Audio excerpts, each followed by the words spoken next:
riprendere fiato ascoltando una bella poesia tra un acquisto e l'altro. È la proposta lanciata dal Centro Culturale Candiani di Mestre con l'iniziativa Il dono della poesia. Maria Teresa Laudando. Posso rubarle 2 minuti? Allora, noi abbiamo deciso in questa giornata così di consumismo, di regalare qualcosa di diverso alle persone che importuniamo per la strada. Una poesia. Allora, io gliela leggo. Poi dopo a sua volta lei la potrà regalare a qualcuno che le sta a cuore. Posso? Posso saltarti al collo? Fare un sogno di te? Guardarti e toccarti? Assaggiarti un pezzetto? Farmi i codini e fischiare? Giocare al lupo? Avere paura? Mangiarmi tutta con la tua bocca? Sì? Ecco qua, questa è una poesia di Viviane Lamarck.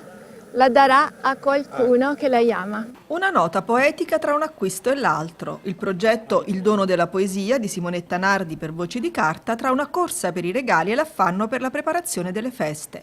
A Piazza Ferretto a Mestre alcune volontarie hanno fermato i passanti per regalare loro un momento di poesia.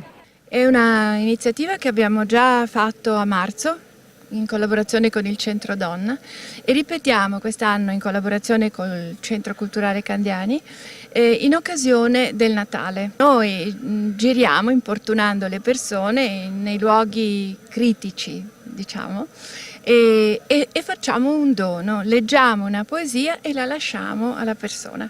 Si vive una volta sola, bisogna imparare ad amare e a vivere quando ancora non è tardi per credere, propizio il giorno a venire.